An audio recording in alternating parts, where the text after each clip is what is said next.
All right, so the next thing that we're going to look at is going to be our atlantoaxial joint. So this is the joint below that atlanto-occipital joint, way up top. But for this one, if I hide everything else, we'll see that this is quite a complicated joint. We have a right and left lateral atlantoaxial joint, as you can see there. So this ring on the right is going to be our right, and then left is left. Additionally, we have this median atlantoaxial joint, and going back to that structure for these vertebrae, we had that dens, which is that um, thumb-like stump on the top of the axis bone.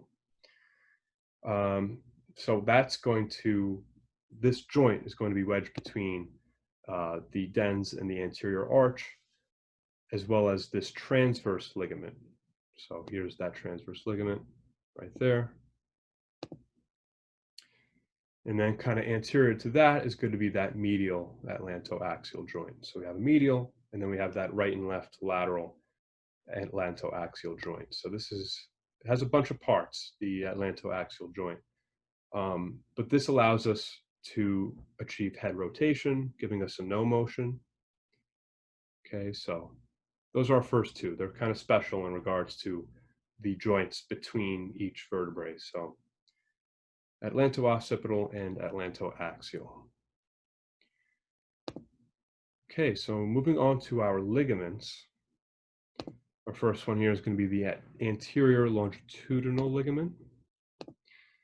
So this one and the next couple are going to deal with the spinal column.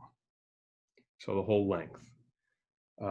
This anterior longitudinal ligament is going to sit in front of the bodies of the vertebrae. And so this is going to stretch from the pelvic surface of the sacrum all the way up to the anterior tubercle of the atlas and the occipital bone. So we can see that it runs, this is the thoracic section, but it'll continue to run up to the level of C1. So we have that cervical section, thoracic, and then below that is our lumbar. And so what this does is, being that it's positioned in front of the vertebral bodies, it'll stretch and become rigid if you extend your trunk. Because if I have my ligament here, my spine here, and I'm extending my spine, this is going to stretch and become really rigid and then prevent us from hyperextending. And so opposite to that, we have a posterior longitudinal ligament, which is going to run within the canal itself, within the vertebral canal. So obviously a little harder to see because it is within that canal. But if I fade everything else out, we see that it sits behind the spinal cord. Okay, so it's opposite to the body of the vertebrae. You kind of see there, and then there, right? So this one does the opposite of the anterior because it sits behind. It will prevent hyperflexion. So it's in back, and so if I'm flexing forward, then this ligament will tense up and then become rigid, disallowing too much flexion of the trunk. And this also has a job in preventing posterior herniation of the discs. So these discs sit really tight between the vertebrae bodies, but if we suffer a traumatic injury as a result of hyperflexion or hyperextension, then we have a hernia, or this disc gives and it'll exit the tight space that sits between those bodies. And so these ligaments help when they become rigid to prevent that from happening, to keep that IV disc nice and tight between those bodies. So anterior, posterior, longitudinal ligaments doing the work opposite to each other because they sit on opposite sides. Okay, so moving right along, we have our group of accessory ligaments. So the first one is going to be our ligamentum flavum. On the app, it appears as ligamenta flava, if you wanted to type it in here. So where this one is going to adjoin the laminae of adjacent vertebral arches. So if I can fade everything out, give you a sense of where that is. So with the vertebral arch, so this again, going back to our first lab, that vertebral arch is the ring where the spinal cord runs through, and we have a lamina and a pedicle. Okay, so where the lamina is, this ligament will sit between each one, going up the spinal column, and this is going to prevent abrupt flexion of the vertebral column. So it kind of does the same job as that posterior longitudinal ligament, where if you flex forward, this ligament will become nice and tense, preventing us from incurring injury. So this is our ligamentum flavum. You can kind of see here where it runs. So it's, again, posterior to the vertebral bodies.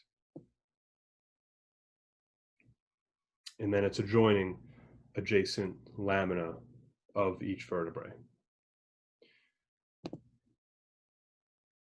So posterior to that, we have a interspinous ligament. So these have disappeared on me, so let me just add them back in. So we have spinous processes as well that are posterior within the vertebral structure. And so our interspinous ligaments join the spinous processes, okay? And so again, thinking about location, it sits in back of the IV disc. So we can kind of use that as our center point. And so when we flex forward, this ligament will become stretched. So it prevents hyperflexion. And then posterior to that even, we have this really thin ligament that's running still at the level of the spinous processes, but it's in back of them. So it runs at the absolute posterior end of our vertebrae, all the way up the spine, as all of these ligaments do. And so our supraspinous ligaments are going to adjoin each spinous process. And then we could see here the lumbar level and the thoracic level. And then when we get to the cervical level, we have this ligament become the, or rather merge with this nuchal ligament. So that's our next one on the lab sheet. And this is our really thin, but fairly wide fan-shaped ligament that's only at the cervical level.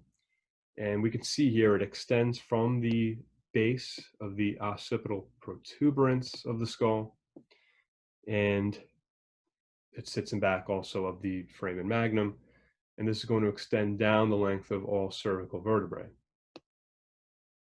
So you can kind of think of the supraspinous and the nuchal as kind of a pair. All right, so that does it for I lied, there are more ligaments. Forgot about these last few. So that's our nuchal, right? And if we jump down to the level of the thoracic and lumbar vertebrae, we have these ligaments on both the right and left side that are fairly lateral to the vertebrae, and they adjoin the transverse processes of adjacent vertebrae. And this is our intertransverse ligament.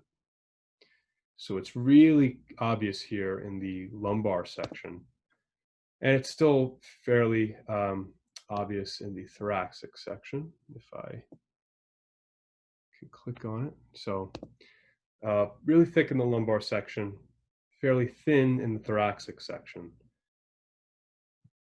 Okay, so we see it go all the way up there.